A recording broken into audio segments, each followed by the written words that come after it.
XX, el siglo pasado, es interesantísimo desde el punto de vista de la presencia de las matemáticas en la música, igual que, por ejemplo, la parte final de la Edad Media.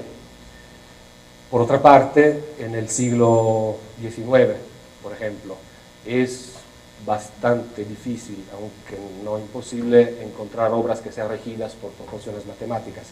No imposible porque, por ejemplo, si pensamos en el segundo tiempo de la última sonata de Beethoven para piano, la Arietta, consta de una serie de variaciones en las cuales el ritmo se divide gradualmente hasta empieza con un ritmo bastante largo, bastante lento en tres, y se divide en cada variación hasta llegar al máximo nivel de velocidad que se pueda obtener en la música, o sea, el trino. Y todo esto con divisiones graduales, con divisiones constantes. En el siglo pasado, bueno, estoy diciendo nuestro, el siglo XX ha sido un siglo de grandes rupturas y de grandes búsquedas, pero ha tenido un grave problema con las herencias del siglo pasado, o sea, del siglo XIX.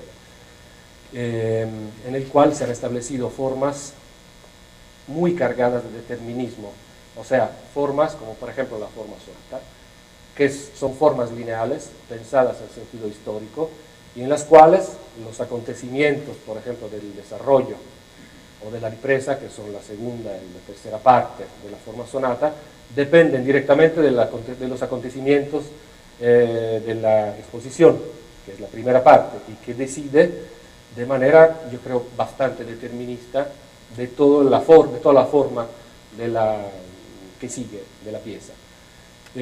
Este pensamiento es esencialmente el pensamiento de la sonata.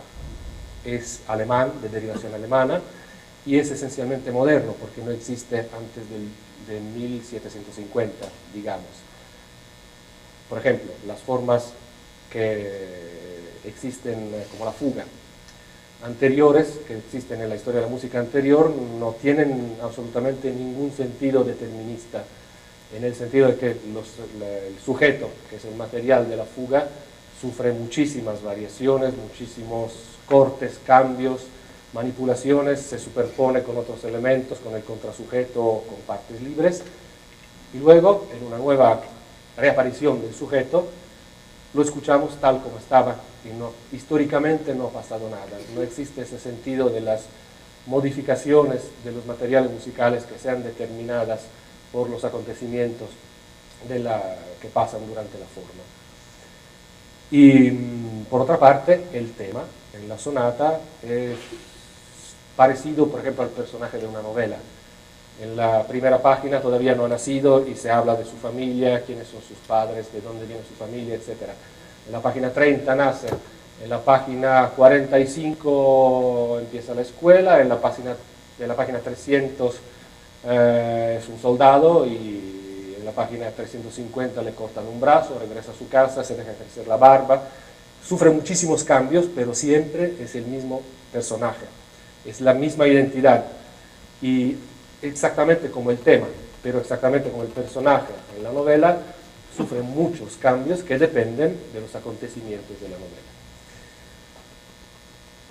novela. El impacto, digamos, de la sonata, de la forma sonata en la historia de la música, ha sido tan fuerte que para nosotros músicos también, efectivamente, es muy natural pensar en la música y decir qué bonito este tema, o qué bonita esa sonata que escribiste, cuando en realidad la sonata es una forma limitada en el tiempo y en el espacio. O sea, antes de 1750 no existen sonatas, por lo menos sonatas de ese tipo, y después de 1920, digamos, el momento en el cual más o menos se abandona la tonalidad.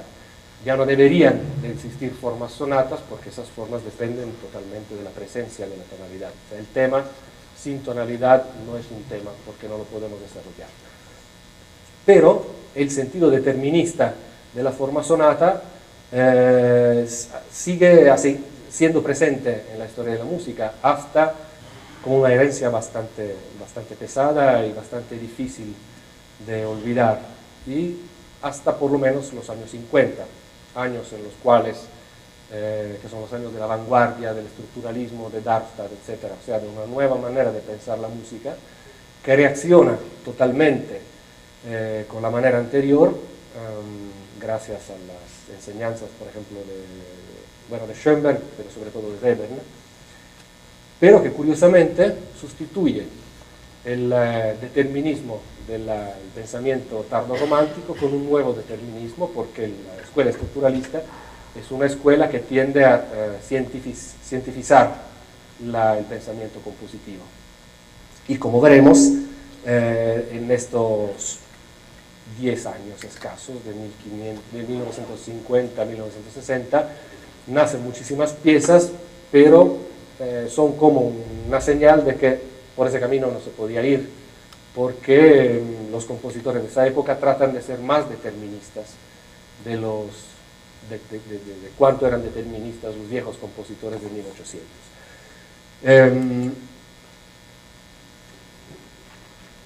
Sí, otra parte de la introducción.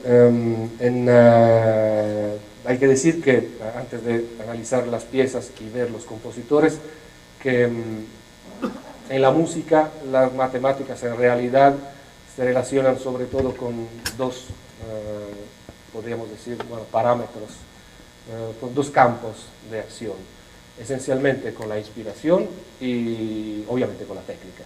Inspiración no tiene aquí el sentido de lo que según Wittgenstein no puede ser dicho porque no puede decirse, no se puede hablar de ello. La inspiración es la manera que tenemos los compositores, pero no solo, me imagino que, o sea, estoy seguro de que también los matemáticos deben de tener inspiración, porque si no, no tendrían ideas. Pero es la manera en que el camino por el cual vamos buscando las ideas. Entonces, por ejemplo, una fórmula matemática, como veremos en algunas de esas piezas, o una relación matemática o aritmética o una proporción geométrica, etcétera, pueden ser una idea que necesitamos transformar sin ni siquiera mucho trabajo en una idea musical. Entonces ciertas proporciones me dan una idea para una pieza o una idea para gobernar las proporciones de mi pieza o para producir sonidos o para manejar las duraciones, todo lo que sea. Se puede aplicar a todos los parámetros. Por ejemplo, los ejemplos rapidísimos. En muchas piezas de Béla Bartók se encuentra la sección áurea como en el mero número de los compases. Y eso no tenemos ninguna garantía de que la sección áurea armoniza el número de los compases de una sección con el número de compases de una sección siguiente. Pero evidentemente algo se escucha. O sea, hay una armonía en los números y en las proporciones que se vuelve a encontrar también en los equilibrios sonoros. O, por ejemplo, de manera mucho más profunda, el arte de la fuga que yo analicé, creo que, porque nunca se puede estar seguros con una pieza como el arte de la fuga, pero creo que en el arte de la fuga las proporciones finales, la verdadera esencia del arte de la fuga es una relación de sección áurea, de proporciones de sección áurea, variamente repartida entre las varias partes y que seguramente armoniza los 14 contrapuntos que componen la obra. La obra en realidad no es completa, Bach la dejó, no acabó la última fuga, pero mi sospecha, como la sección áurea está ahí tan evidente, creo, y algunos musicólogos piensan también lo que pienso yo, que Bach la dejó incompleta exactamente porque en ese momento se lograban las proporciones perfectas.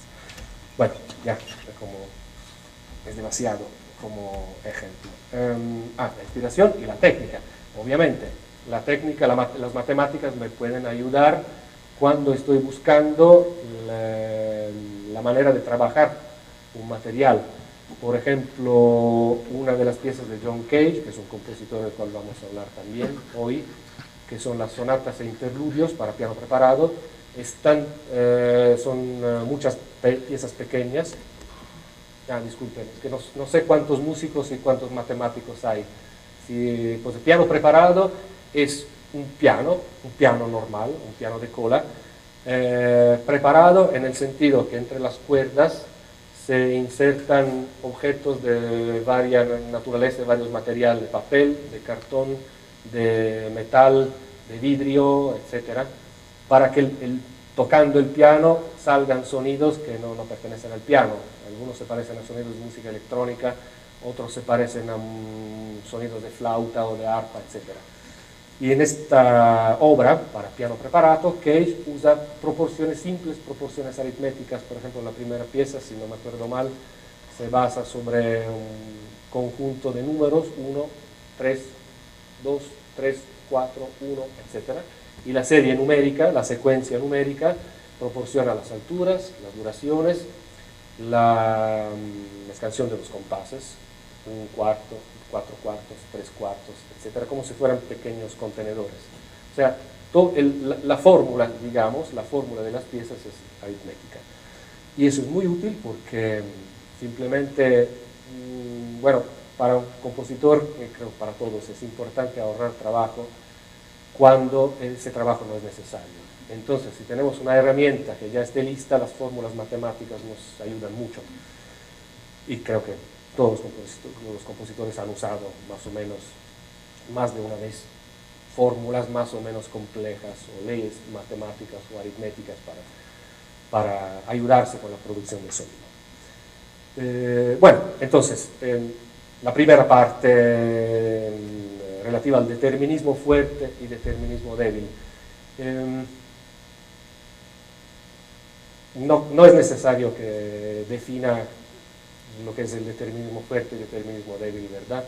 Bueno, pues el determinismo fuerte es esencialmente un pensamiento que no admite el azar. Y el futuro, dice que el futuro está totalmente predecible a partir de los acontecimientos del pasado.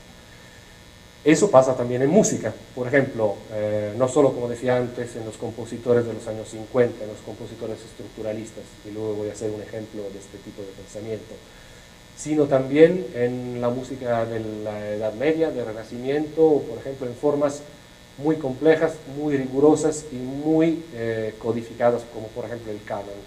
El canon es una forma musical que creo todos conocen, en la cual un antecedente propone cierta melodía, una línea, y tras varios compases, otra línea que se dice consecuente, o más líneas, en este caso los consecuentes, reproponen exactamente el antecedente o al mismo intervalo o a distancias, por ejemplo, de segunda, de tercera, de cuarta, de quinta, y mientras la primera línea sigue ejecutando el antecedente, el consecuente se superpone en contrapunto doble o triple o lo que sea a la línea y se crea un conjunto de líneas que se están imitando. Obviamente es una técnica de escritura muy difícil, muy compleja, muy rigurosa y obviamente muy determinista, porque los acontecimientos del antecedente determinan de manera absoluta y sin ninguna posibilidad de salir del canon, a menos que el compositor mismo no corte el canon y haga otra cosa, pero todo lo que sigue está determinado por todo lo que pasa antes. Regresando al siglo XX, por ejemplo, hay una pieza muy importante que creo que es una de las piezas más rigurosas en sentido estructuralista. Bueno, no tengo aquí el ejemplo, pero es muy simple. Las notas del teclado del piano, los semitonos son 12.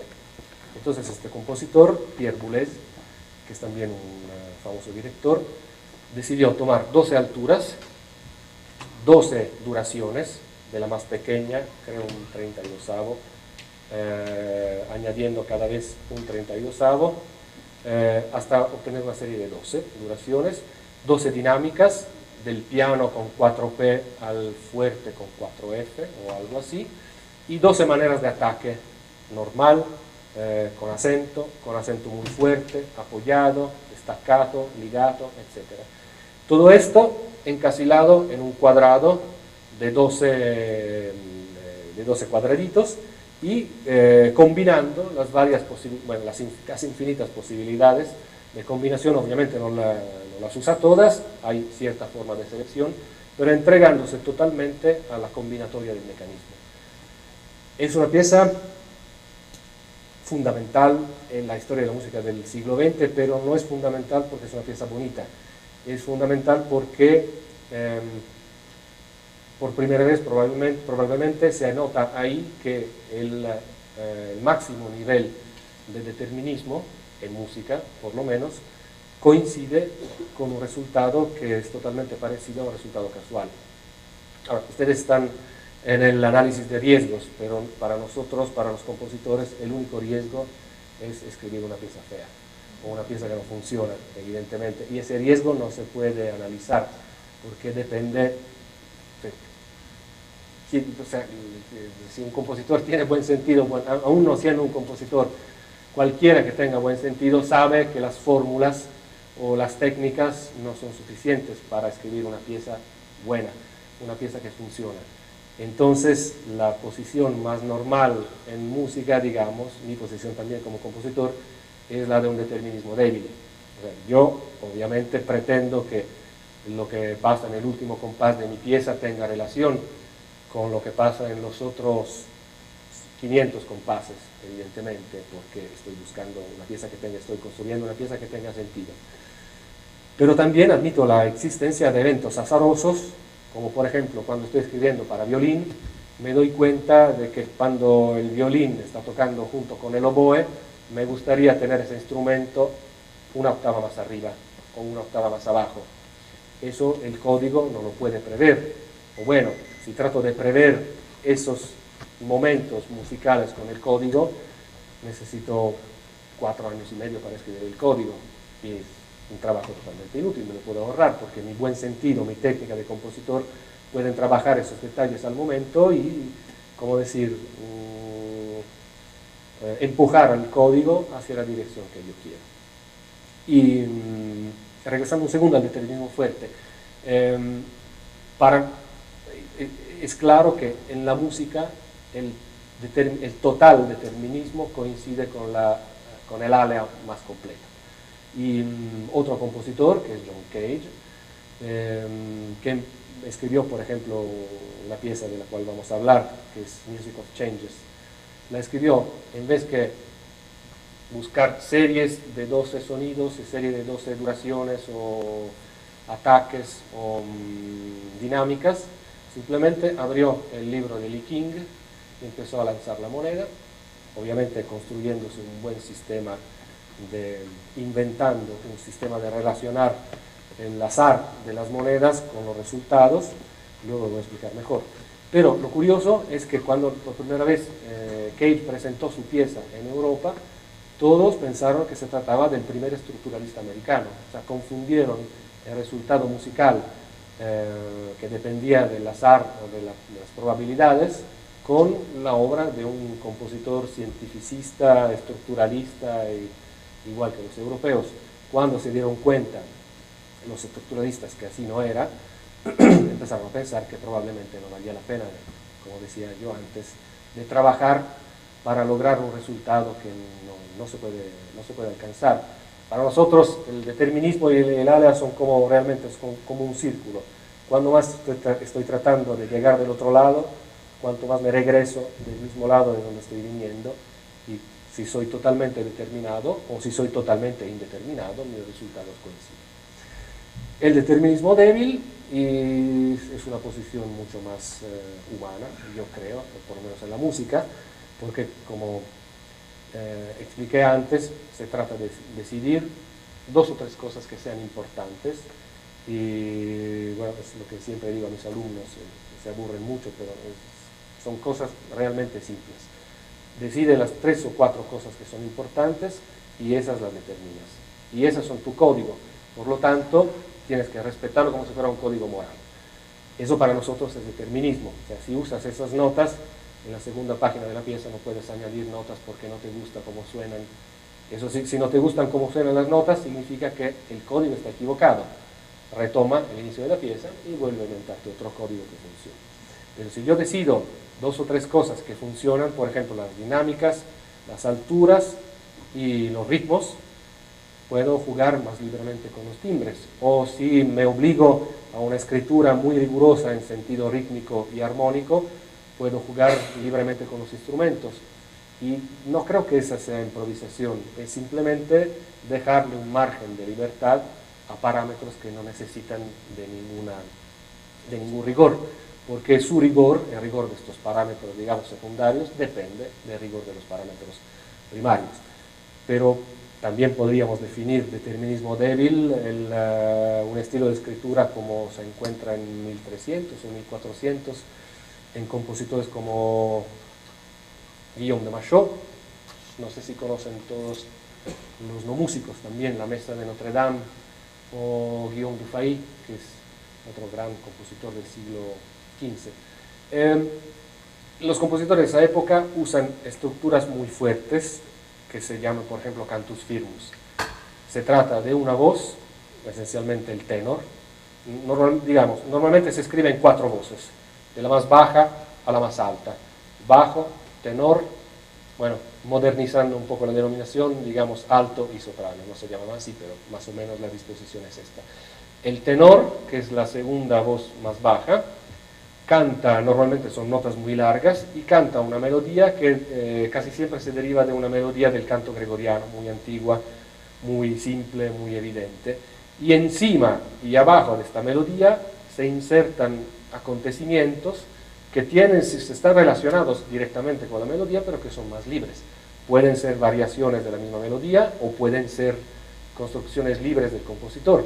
Lo que pasa es que obtenemos un conjunto en el cual el tenor decide la duración de la pieza. O sea, cuando se acaba el tenor, o se acaba la pieza, o vuelvo a repetir el tenor. Y las otras partes son mucho más libres y pueden o no pueden tener relación con el mismo tenor. Ese, según yo, podría ser definido determinismo débil, porque ciertos acontecimientos son estrictamente determinados y ciertos otros son libres y dependen totalmente de la voluntad del compositor. O dependen de elementos igualmente rigurosos, pero que no se pueden predeterminar. Por ejemplo, el texto de la misa. Cuando llego a un cierto punto y tengo que cantar un aleluya, obviamente no lo puedo cantar con la misma actitud vocal con la cual canto un Kyrie. El Kyrie es casi penitencial, ¿no? Y el aleluya expresa mucha joya, mucho contento, se les dan gracias al Señor, etc. Tienen que ser diferentes musicalmente, y por lo tanto, si tengo mi tenor, obviamente los colores tendrán que cambiar mucho, la manera de cantar también. Bueno, entonces, sí, creo honestamente que el determinismo débil sea la forma de pensamiento musical más frecuente en todas las épocas. Y solo en bueno, el alea también, pero a mí no me gusta mucho el ejemplo de Mozart, que usa los dados para componer un minuete, y bueno, aunque sí es cierto, pero no es fundamental en la vida de Mozart.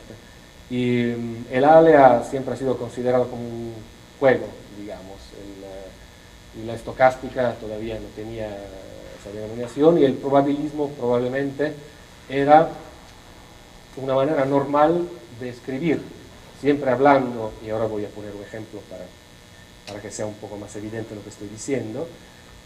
El probabilismo en música, en ciertas épocas, no se podía definir como probabilismo porque era la manera más obvia en que todos los compositores tenían que escribir. Por ejemplo, siempre regresando a la misa. En el lenguaje de la misa, el pecado mortal para un compositor era repetir lo que ya había escrito, o sea, repetir 2 veces un fragmento o una melodía, y escribir un individuo melódico demasiado evidente que pudiera distraer la atención de la contemplación de la misa.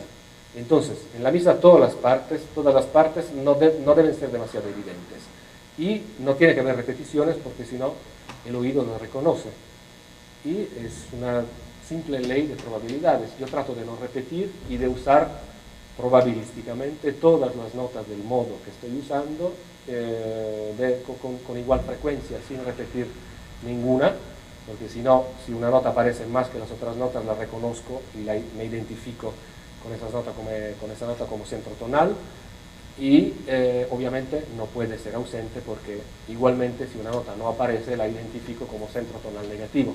Entonces, probabilísticamente todas las notas del modo tienen que aparecer. Obviamente los compositores de la época no definen eso como probabilismo, pero eso es esencialmente. El esfuerzo es el de no pensar, de no seleccionar, de actuar negativamente en relación al reservoir de notas que el compositor tiene. Y para que sea claro, por ejemplo, podemos escuchar un trocito de la Misa Lombardme de Dufay. Credo in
que estas notas más grandes corresponden a duraciones más largas y son exactamente las dos voces bajas que cantan esas duraciones más largas y las dos voces más agudas cantan en valores más pequeños, más rápidamente.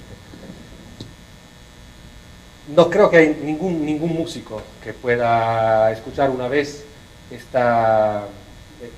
la parte de esta misa y cantarla exactamente como es o aprenderla de memoria, simplemente porque no hay manera, no es demasiado, realmente todas las notas aparecen con igual frecuencia y hay una balance de registros que no es ni demasiado agudo ni demasiado bajo, todo realmente parece gobernado con las leyes de la probabilidad, y ese es exactamente el intento del compositor en este caso, pero de todos los compositores de la época: no repetir, no dejar objetos demasiado evidentes y dejar un paisaje sonoro que, según la estética de la época, dejaba espacio para la contemplación.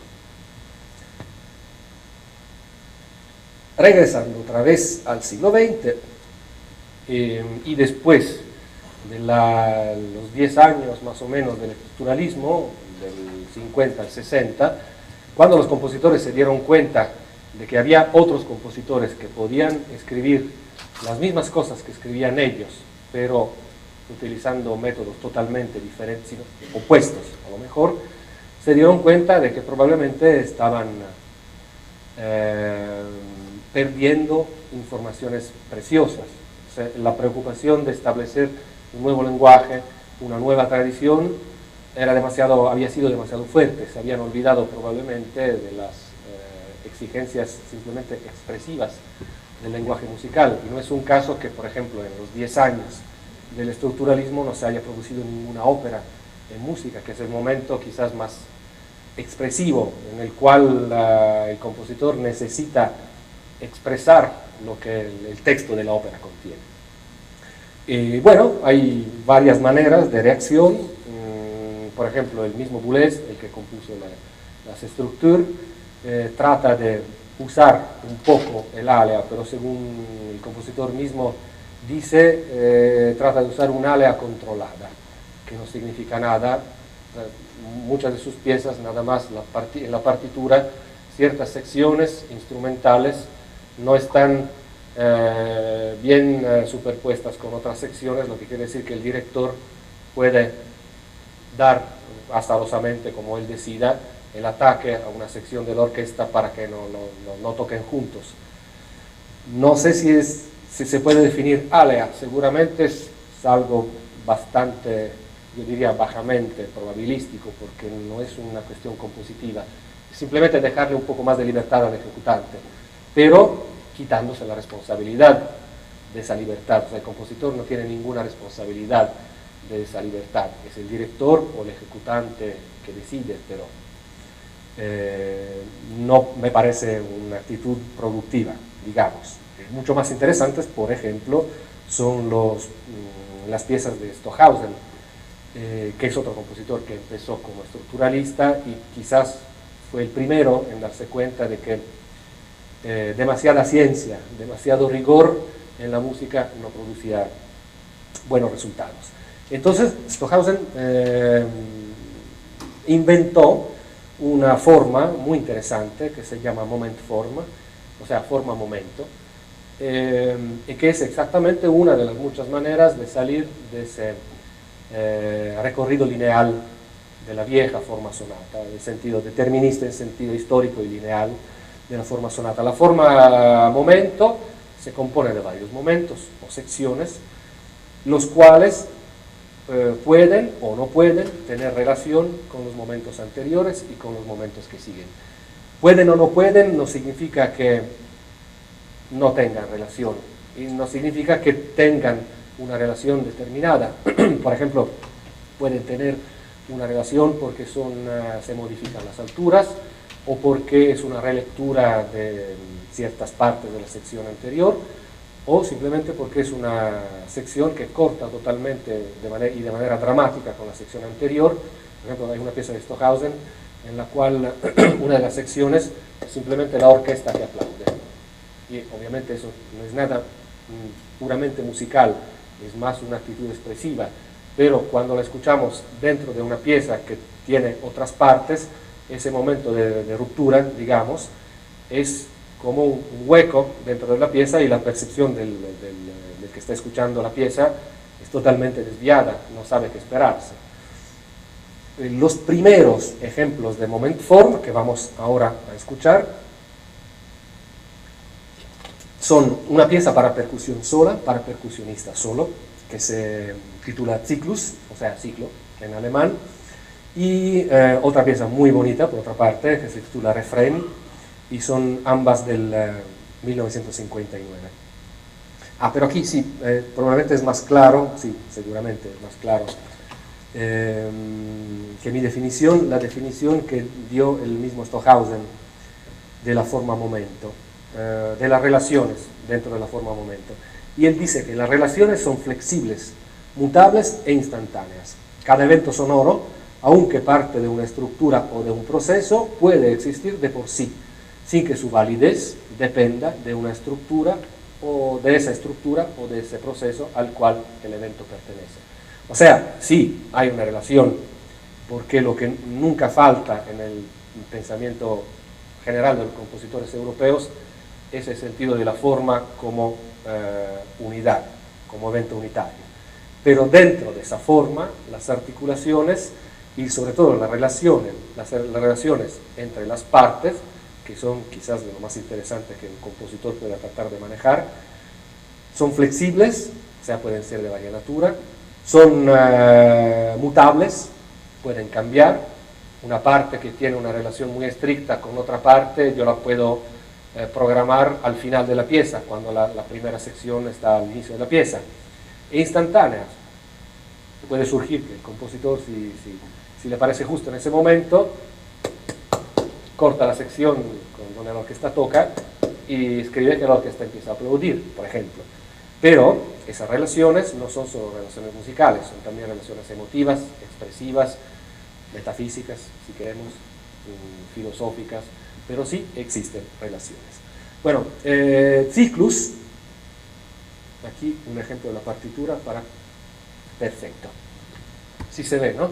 Es quizás el primer ejemplo de una partitura totalmente gráfica. Y es, bueno, tampoco los músicos entienden nada, no se espanten. Sí, el problema de esa época de la historia de la música es que, como en muchas piezas de Cage, el compositor entrega la partitura al intérprete y luego el intérprete necesita llenar 20.000 hojas para hacer su versión de la obra, porque la tiene que reinterpretar. Y aquí he encontrado dos versiones ejecutadas de esta pieza que empiezan de manera muy diferente, para ver que es posible realmente leer la partitura de muchas maneras.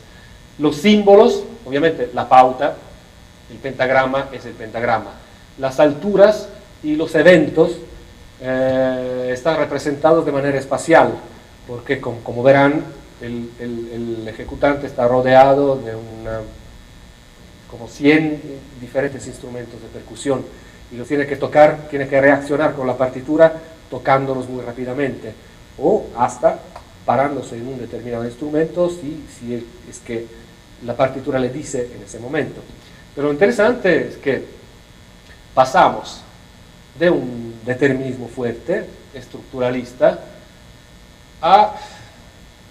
Bueno, el confín es muy difícil de definir. No sé si sea un determinismo muy débil, porque de todas maneras la partitura existe y de alguna forma vincula al ejecutante a ejecutar ciertas cosas, o si ya estamos en el campo no del alea, sino del probabilismo. Según yo es más una cuestión de probabilismo, porque la correspondencia entre el signo gráfico y la nota, y la posición de la nota en el espacio, y la textura de los puntitos, más que de las rayas, de las líneas, no vinculan el ejecutante a un tipo de ejecución rigurosa. Por lo tanto, probablemente es más probabilístico. Y muy innovativo, porque no existen partituras, no habían existido partituras como esas, tan totalmente pensadas gráficamente, y pero me importa decir es que el pensamiento de Stockhausen, aunque cambiando su punto de vista desde estructuralista a, digamos, un poco más probabilista, siempre es un pensamiento muy científico, muy estructuralista en sentido alemán. O sea, el resultado es esta partitura, pero aquí no la podemos analizar, pero los parámetros que han producido estas partituras son todos parámetros aritméticos, matemáticos, geométricos, científicos. Bueno, de la partitura a la ejecución, primero el gran Steve Schick.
ese inicio para que lo comparen con la versión que sigue.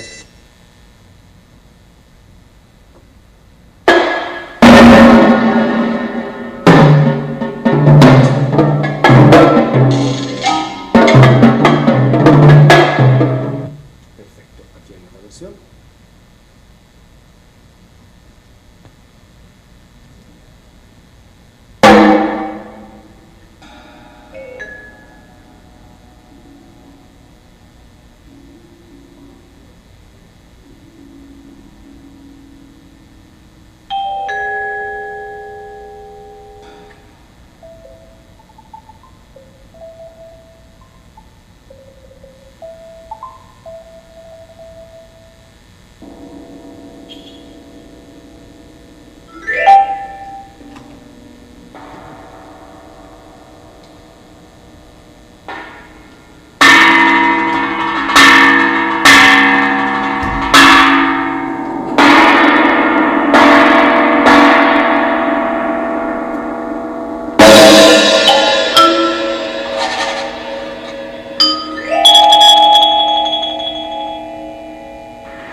Se han dado cuenta, ¿no?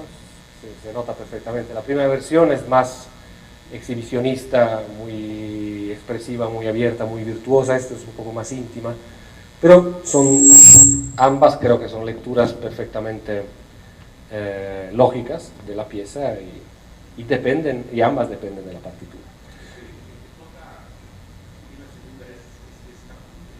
Sí, Shugi Ono. Sí, creo que es un estudiante, bueno, muy buen estudiante, pero sí. Perfecto. Entonces, aquí este es Stockhausen, que, bueno, no es un compositor, su temporada, no sé si estoy diciendo algo yo, bueno, trataré de no moverme.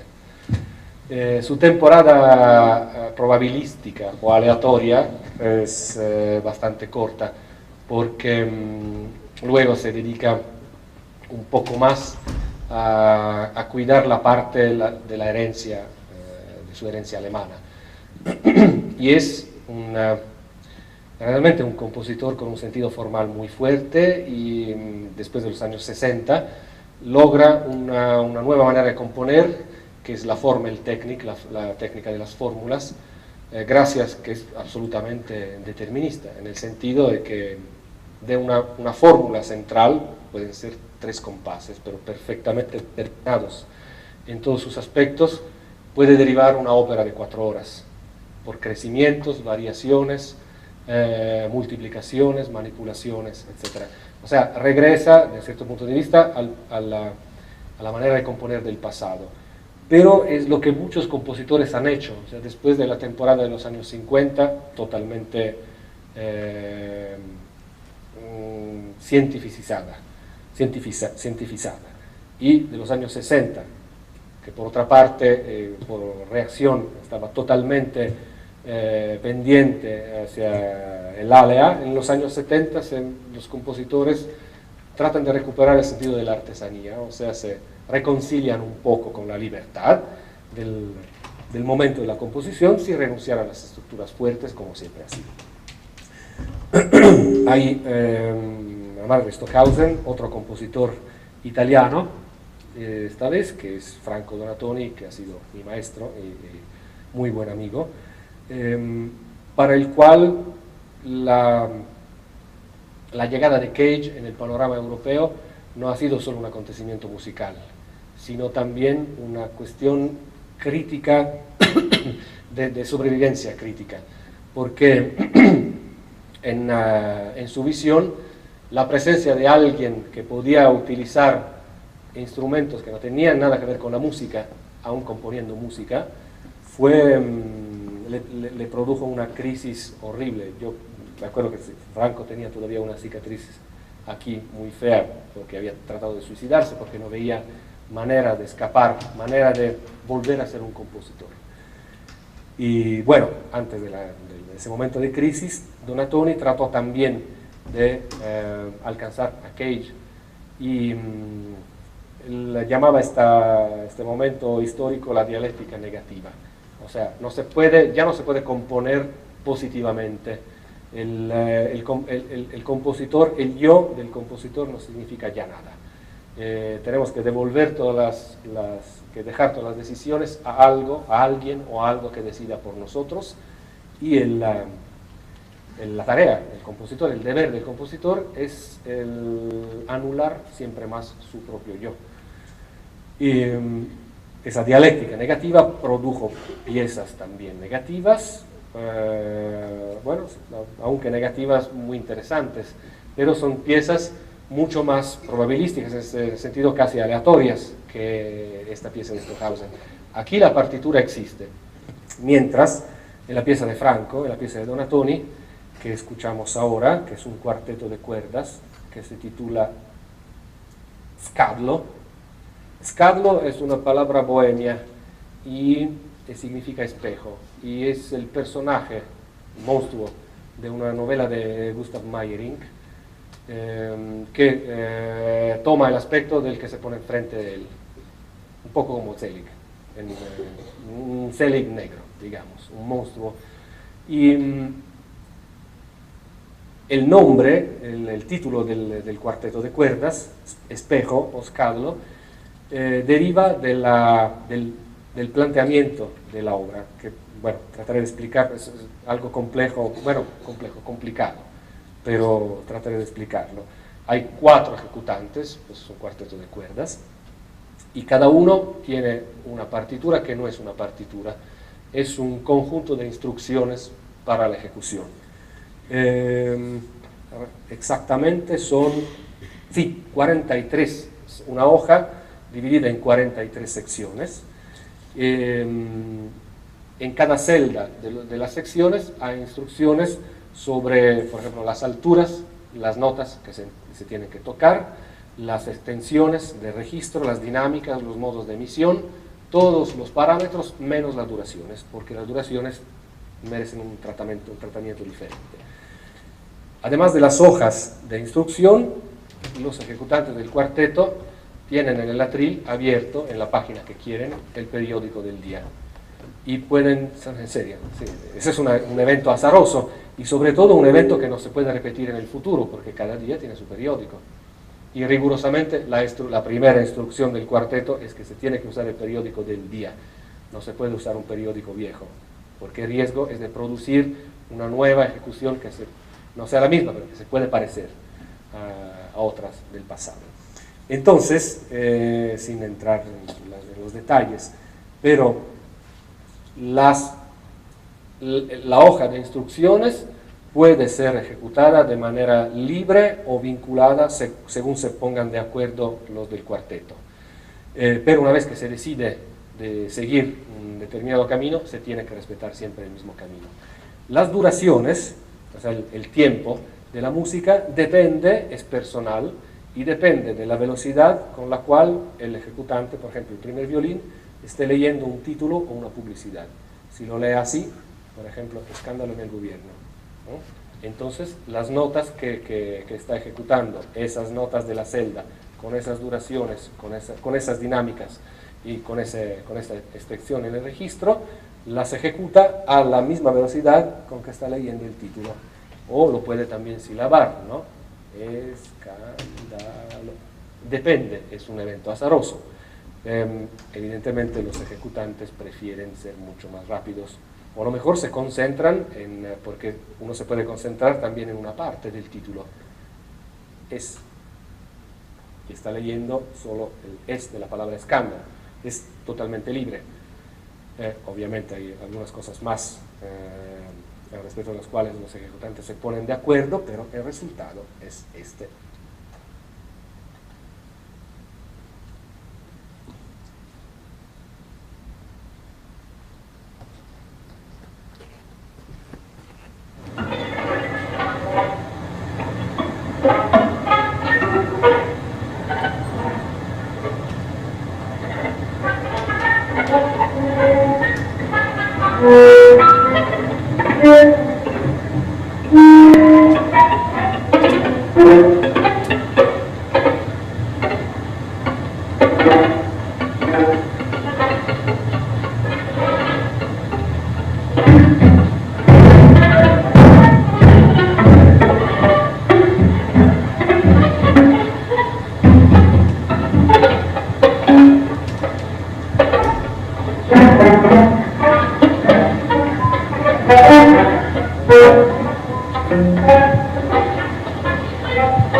Sí, es una de las infinitas versiones de la pieza.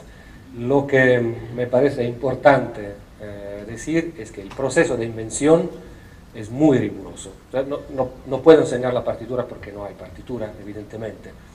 El proceso de invención es absolutamente riguroso, pero el resultado del proceso de invención es alejar el compositor de su propia obra, de manera que el compositor es un inventor de algo que puede ser tocado infinitas veces sin repetir ni una, sin que ninguna de las ejecuciones se parezca a las otras. Negar, obviamente, el yo del compositor y negar toda posibilidad de expresión. Eso obviamente no lo inventó Donatoni, forma parte de lo que Cage sugirió a los compositores europeos.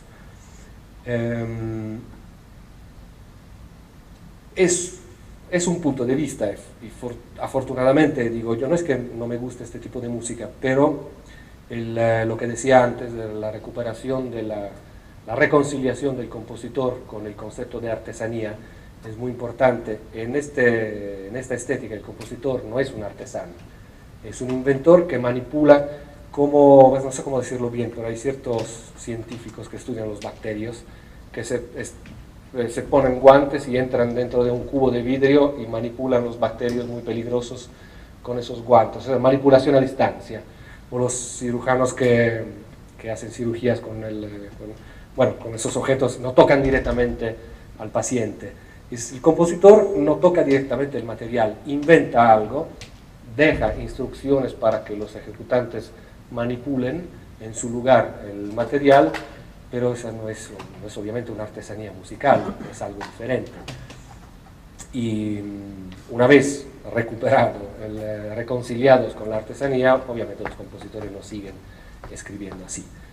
Pero todavía este no es todavía el momento más alto del alejamiento de la artesanía y de la afirmación del alea o de las probabilidades, porque todavía tenemos que hablar de Cage, que precisamente, según le dijo su maestro Schoenberg, con el cual estudió, no es un compositor, o bueno, puede componer y compone tal vez muy bien, pero es esencialmente un inventor, o sea, inventa mecanismos perfectos, tan perfectos que hasta los compositores europeos no pudieron distinguir, no pudieron entender su técnica compositiva. La estética de Cage es bastante, bueno, normal, creo, para una persona nacida y crecida en Estados Unidos. Un poco rara, porque para nosotros en Europa, que tenemos todavía el peso de la herencia, es difícil librarse de ciertas cosas. Pero, por ejemplo, Cage no sufrió para nada la comparación con la historia de la música del siglo XIX, XVIII, etc. Al contrario, se pone como en contra de esta tradición y trata de destruir todo lo que queda, todo lo que quedaba en sus épocas, en la época en la cual él vivió, de la estética, de la técnica y de los puntos de vista de la estética romántica o clásica. En primer lugar, no está interesado para nada en el resultado, o sea, no le importa nada de cómo suenan sus obras. Escribe, le importa componer o más, le importa inventar, pero aparte que sus obras pueden ser tocadas, ejecutadas, leídas y suenan de muchas maneras diferentes, pero aunque no fuera así, el interés del compositor para el resultado sonoro de la ópera es cero. Y es él que postuló por primera vez que en su época el compositor no podía seguir componiendo, tenía que negarse a sí mismo las posibilidades expresivas y ser un simple o imitador de la naturaleza o un libertador de los sonidos. Un ejemplo, muy rápido, libertador de los sonidos. Hay una pieza que se llama Atlas Eclipticalis de Cage y que compuso usando ¿cómo se llama? El Atlas Eclipticalis 1950.0 de un astrónomo checo, un astrónomo checo, y con el Atlas delante, diseñando, o sea, poniendo puntitos más pequeños en correspondencia de las estrellas más pequeñas y puntitos más grandes en correspondencia de las estrellas más grandes. Y luego, acabando todo este gran trabajo, o sea, como poniendo notas donde están las estrellas, marcando las pautas, marcando los pentagramas, y está lista la pieza. Obviamente es una pieza totalmente aleatoria porque las notas no tienen definición ni instrumentación ni nada y se puede ejecutar como orquesta, como muchas veces se ejecuta, la podría ejecutar un instrumento solista orientándose en el mar de las muchas notas. Las dinámicas, por ejemplo, si una estrella es pequeña, si una nota es pequeña, se tocará piano. Si una nota es grande, si una estrella es grande, se tocará muy fuerte, etc. Es una pieza, no es tan variada como posibilidades de ejecución porque tiene un sonido, es curioso que tenga un sonido bastante característico, pero es totalmente impredecible. Eso justo como ejemplo para ver cómo se puede inventar, componer algo sin componerlo, inventarlo. Y me parece justamente una imitación de la naturaleza, o una liberación de los sonidos escondidos en el mapa de las estrellas. Ahí están escondidos, yo nada más los identifico, dónde están, qué dinámicas tienen, y luego los pongo dentro de un sistema, los meto dentro de un sistema, que es el pentagrama, la pauta. Por ejemplo, el Music of Changes, que es una pieza bellísima para piano y que los compositores europeos confundieron con una obra estructuralista, aquí está, está totalmente basada sobre las monedas de Li Ching, que es el libro de las mutaciones, que es el libro tradicional, uno de los libros tradicionales de la cultura china, y el esquema es este. Hay un cuadrado mágico de 8 por 8 celdas, exactamente como son 64 los hexagramas de Li Ching, si conocen, ¿no? ¿Verdad? Son esos hexagramas que se componen de líneas interrumpidas y de líneas continuas, según todas las combinaciones posibles. Y la moneda dice, antes que todo, las alturas, luego las duraciones y luego las dinámicas. Hay unas en la celda, según el hexagrama que sale, con los 6 lances de la moneda, se forma un hexagrama, un conjunto de 6 líneas. Busco a cuál de las 64 celdas corresponde ese hexagrama y veo lo que está ahí dentro, alturas, duraciones y dinámicas. La altura la escribo, la duración la escribo y la dinámica la escribo. Hay que decir que solo en las celdas impares hay sonidos, porque las celdas pares contienen silencio. Entonces, si el lance de la moneda me da como resultado un hexagrama que está en una celda par, escribo un silencio, etcétera, y así se compone la pieza. No sé si tengo, no creo que no tengo un ejemplo en la partitura, pero el proceso inventivo es tan perfecto, o sea, la artesanía inventiva es tan perfecta que la partitura de Music of Changes, cuando la estamos leyendo así, más que a primera vista, es totalmente idéntica a como está escrita la partitura, por ejemplo, de la pieza para dos pianos de Boulez, de las Structures. No hay manera de distinguirlas. Y suena también bastante parecido. Bueno, los compositores de Darmstadt, que era un lugar de Alemania donde se hacían cursos de música y conciertos de la nueva música, todavía se acuerdan de Cage, que se quitaba los zapatos y se sentaba bajo un árbol y empezaba a lanzar la moneda y componía su pieza. Creo que fue un evento bastante traumático para ellos, sobre todo cuando escucharon el resultado. El último trabajo obviamente es una pieza para piano, y el piano tiene posibilidades polifónicas. Por lo tanto, la invención del mecanismo dice que una vez que he escrito mi fragmento con sus notas, su dinámica y su duración, vuelvo a lanzar otra vez las monedas y me dicen la densidad, o sea, el nivel de polifonía, cuántas voces, de 1 a 8, según las celdas, siempre, y realmente no necesito nada más para componer.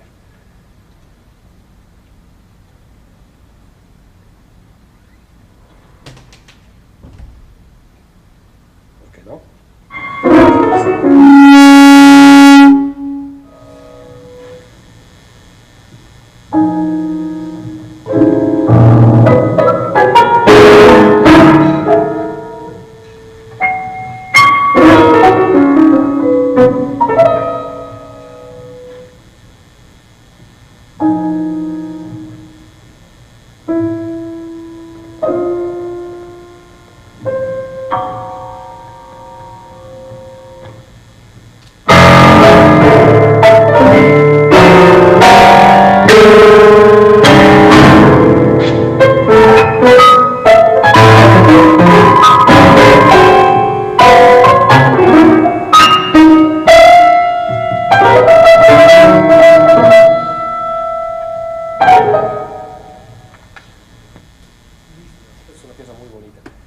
Estoy tardando un poquito y tengo obviamente que hablar de la tan deseada cadena markoviana, y aquí está, pero antes, aquí, perfecto, porque si vamos a ver aquí están los ejemplos, y vamos a ver un proceso estocástico en obras, en una pieza del compositor griego naturalizado francés Yannis Xenakis, y vamos siguiendo paso por paso, porque obviamente no siendo yo un matemático tengo que apoyarme siempre en la dimensión musical, la formación o la transformación de las fórmulas, de las secuencias o de las matrices en material musical.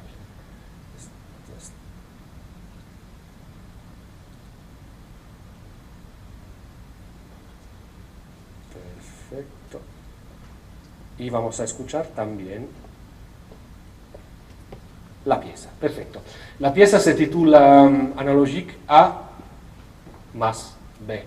Y la razón es esta, que nosotros vamos a analizar Analogique A, que es una pieza para 9 cuerdas, 3 violines, 3 cellos y 3 contrabajos, que está basada totalmente, y creo que es la única obra de Xenakis que está basada tan estrictamente en un proceso estocástico, en el uso de una cadena markoviana. Acabando la pieza, el compositor vio que no le gustaba para nada, o sea, no estaba satisfecho, y escribió otra pieza, esta vez para electrónica, usando el mismo procedimiento, pero usando un instrumento totalmente diferente, que es la síntesis granular, que no se lo voy a explicar ahora, pero es una manera que se parece un poco como en música, es el equivalente de lo que podría ser el puntillismo o el divisionismo en pintura, O sea, con muchos puntitos yo puedo alcanzar esfumaduras de color muy diferentes de lo que son los meros puntitos. Hay granitos de sonido que se pueden cortar, dividir, juntar y que producen sonidos realmente diferentes de lo que se pueden producir con la instrumentación clásica. Bueno, Analogique A, que tampoco le gustó de por sí misma como pieza. Entonces la pieza final es Analogique A y B, las dos piezas sobrepuestas.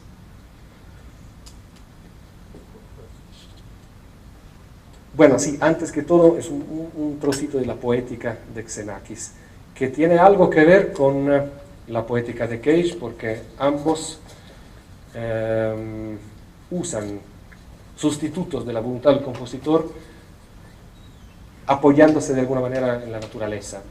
Por ejemplo, lo que dice Xenakis en su libro sobre la música formal: los golpes del granizo o de la lluvia en las superficies duras, o también el canto de las cigarras en un campo en pleno verano, son eventos sonoros globales y consisten de billones de sonidos aislados, la muchedumbre de los cuales crea un evento sonoro nuevo en un plan de conjunto.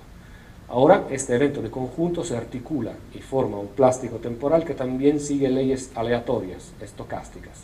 Si entonces se quiere moldear una gran masa de notas puntuales como pizzicati de cuerdas, se tienen que conocer esas leyes matemáticas, que por otra parte no son ni más ni menos que la expresión densa y cerrada de una cadena de razonamientos lógicos.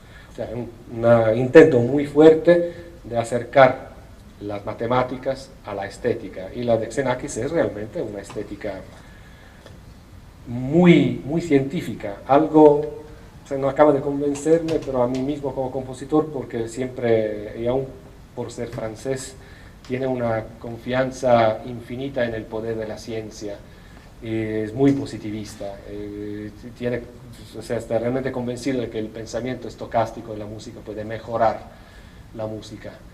Y es un gran compositor, obviamente, pero como decíamos antes, no hay ningún código que nos pueda garantizar, ningún riesgo que se pueda analizar en música saliendo con la garantía de escribir una buena pieza. Mucho depende de la artesanía mínima. Bueno, lo primero son las alturas. Tengo 9 cuerdas, si se ven, bueno, las más bajas, las cuerdas más bajas son los contrabajos, y la nota más baja que pueden tocar los contrabajos es este mi. Entonces este obviamente es el límite por cuestiones prácticas, el límite de la región, de la primera región, que es la región más baja. El espacio sonoro, Xenakis lo dividió en 6 regiones numeradas: primera, segunda, tercera, cuarta, quinta y sexta. Y las 6 regiones han sido agrupadas en 2 sets. El primer set F0, que comprende la primera y la segunda, y la quinta y la sexta.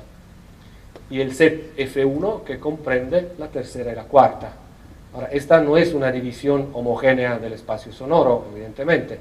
Es una buena idea tener cierto desbalance para ver qué puede surgir de esas, digamos, imperfecciones. Y así se trabajan las alturas. Elijo el set F0 o F1, y una vez que decido el set, decido a cuál región, dentro de cuál región voy a pescar las notas.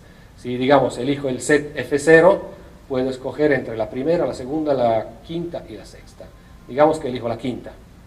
Si estoy en la quinta región, luego, entre todas las notas que pertenecen, do sostenido, re sostenido, etc., entre todas las notas que pertenecen a ese set, elijo una nota.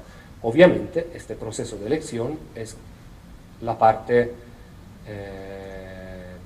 artesanal del compositor, en el sentido, si estoy instrumentando el contrabajo, no puedo estar en el quinto set, o en el sexto, peor todavía. Si estoy escribiendo para el violín, no puedo estar en el primer set. Entonces los instrumentos filtran, seleccionan de alguna manera los sets.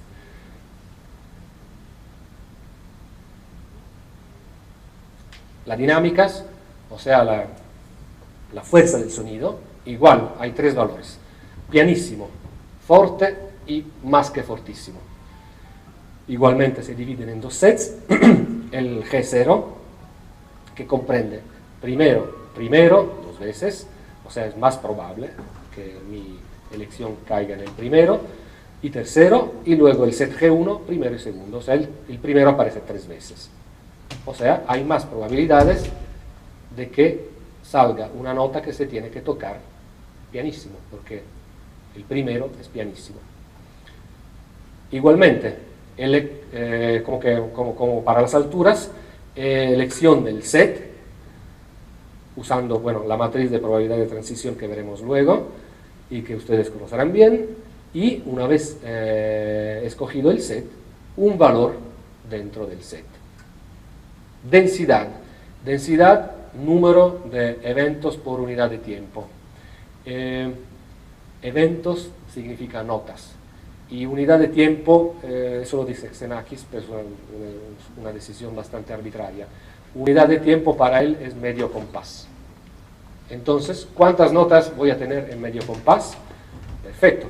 Entonces, el primer set de densidades, una nota cada medio compás. El segundo set, 3 notas cada medio compás. Y el tercero, 9 notas.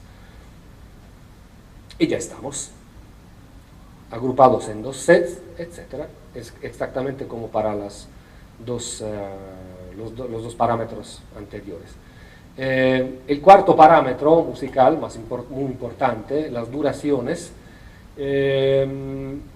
No sé por qué Xenakis decidió tratarlo diversamente, y es muy simple. O sea, los instrumentos van a tocar siempre unidades rítmicas fijas. Por ejemplo, los violines, si no me acuerdo mal, siempre tocan grupos de 4, los chelos grupos de 3 y los contrabajos grupos de 5. Tresillos, grupo de 4 y quintillos. Y la división rítmica es constante. Lo que pasa es que no siempre hay división, porque si tengo un grupo de 5 en el cual el único impulso, la única nota es la nota central, significa que tengo 2 silencios de 5, una nota y otros 2 silencios de 5. No se reconoce como un grupo de 5, pero la división básica siempre es la misma. Perfecto, estas son las matrices, y me dicen, para los músicos, la probabilidad que tengo de que salgan determinadas decisiones de mis procesos, o que mis procesos, la probabilidad que tengo, que mis procesos acaben decidiendo determinados resultados. Las matrices son siempre las mismas, 2 para todos los parámetros. Y el proceso es simplemente un proceso markoviano de orden 1, o sea, cada paso depende del paso inmediatamente precedente. Alfa y beta me dicen, por ejemplo, si estoy en el set F0 de las alturas, la probabilidad que al set F0 siga otro set F0 es de 0.2. Y la probabilidad que al set F0 siga el set F1 es de 0.8. Y así para todos los parámetros, hasta que tengo puedo cuantificar las probabilidades y digamos, si estoy en el set F0, ¿cuántas probabilidades tengo que el paso siguiente, por respecto a las alturas, pertenezca también al set F0, 0,525, etc. Aquí hay todas las probabilidades. Así el compositor sabe y lo hace exactamente. O sea, sus notas respetan el cálculo de las probabilidades.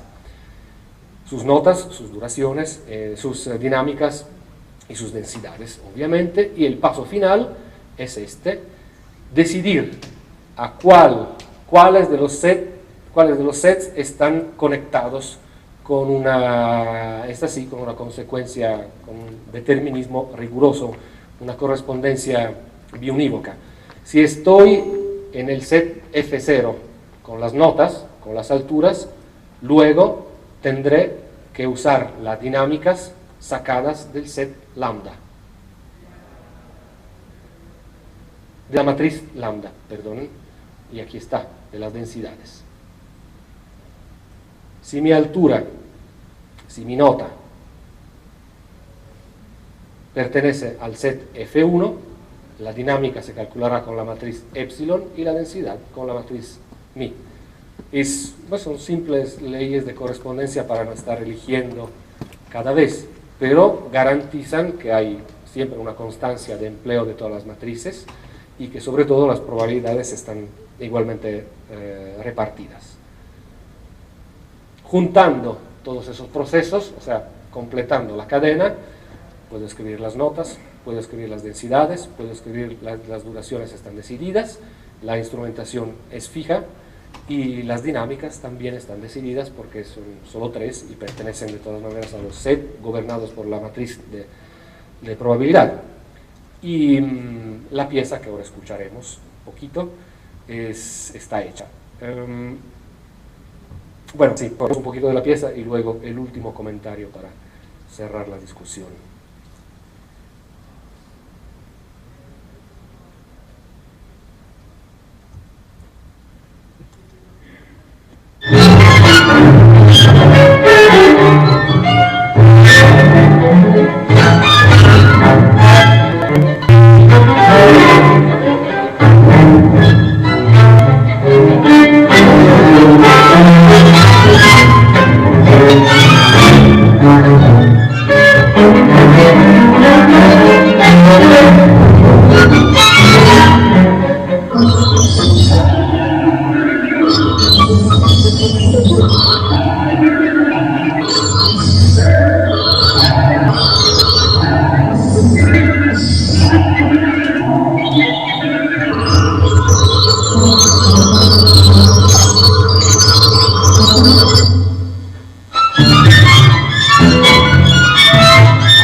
No sé por qué el compositor no estaba contento de la pieza, pero supongo que las razones son exactamente las razones que mencionamos antes, o sea, un exceso de determinismo y aún siguiendo un proceso que no es determinista, sino estocástico, pero la determinación de entregar el mero proceso compositivo solo al respeto de las leyes de la estocástica, con un pequeño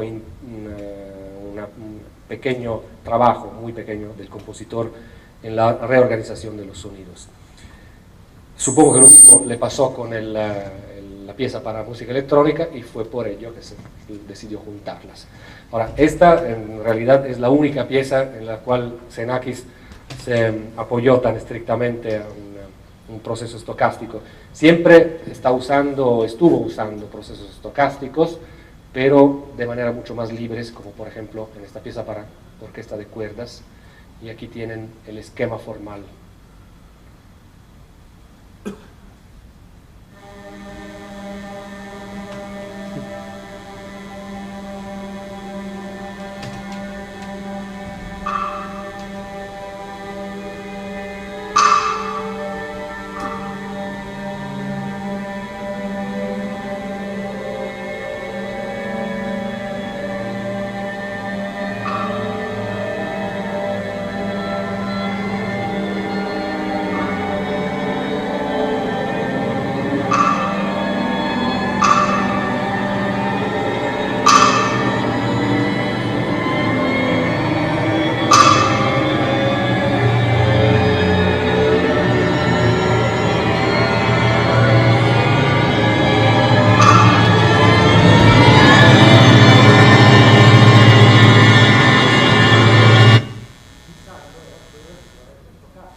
100 ejecutantes que tienen que glissar de una nota a otra, se produce exactamente ese evento estocástico que estaba describiendo Xenakis cuando hablaba de los golpes del granizo, etc. En ese sentido, su estética es muy sencilla, es una estética de imitación de la naturaleza, o sea, encontrar los procesos que nos permiten ser imitadores de la naturaleza o redescubrir, reproducir los sonidos de la naturaleza. Hay que decir que, para acabar, tenemos que, bueno, por lo menos hacer un balance, una evaluación general, o por lo menos lo tengo yo como compositor, que no soy un crítico y no soy un director y por lo tanto me tengo que expresar un pensamiento estético que obviamente tengo. La diferencia entre Cage y Xenakis es que en Cage un pensamiento relativamente simple produce un resultado sonoro muy complejo. En Xenakis, al revés, un pensamiento muy complejo produce un resultado sonoro extremadamente simple. La pieza para cuerdas y música electrónica no es simple de escuchar, pero sí es una pieza muy simple porque se basa siempre en una constancia de eventos que no cambian, no hay impredecibilidad. Mientras las músicas de Cage son totalmente impredecibles. Y mi pregunta que me hago yo mismo como compositor es, ¿vale la pena tener un pensamiento complejo para producir resultados simples? ¿O no sería mejor tener un pensamiento simple que produce resultados complejos? ¿O un pensamiento simple se merece producir resultados complejos? Creo que es la pregunta que tienen todos los compositores y no se refiere solo al problema de ahorrar trabajo y de ser económicos. Creo que es también un problema de visión, de evaluación de nuestro propio trabajo. Creo que hay compositores que necesitan pensar mucho y que sin esa parte de pensamiento no pueden producir. En este caso es inútil reprocharse a Xenakis que tenga un pensamiento muy complejo que produce resultados simples, porque sin ese pensamiento complejo no existirían sus piezas. Y seguramente Cage, que no es un compositor, sino un inventor, no necesita un pensamiento complejo, no necesita pensar, como él dijo muchas veces, ¿no? Yo no pienso, ¿no? Me siento en mi cuarto, hasta se hizo construir, creo, un cuarto como anecoico, como se dice, bueno, aislado de ruidos, y se sentaba dentro del cuarto y escuchaba los ruidos que podía escuchar, por ejemplo, el latido de su corazón o el ruido de la sangre en las orejas. No necesitaba pensar, pero evidentemente su manera de reaccionar a la falta de pensamiento correspondía a una real exigencia del compositor. Bueno, espero que, no sé si he sido claro, pero les agradezco una vez más la invitación y bueno, espero que no se hayan aburrido demasiado.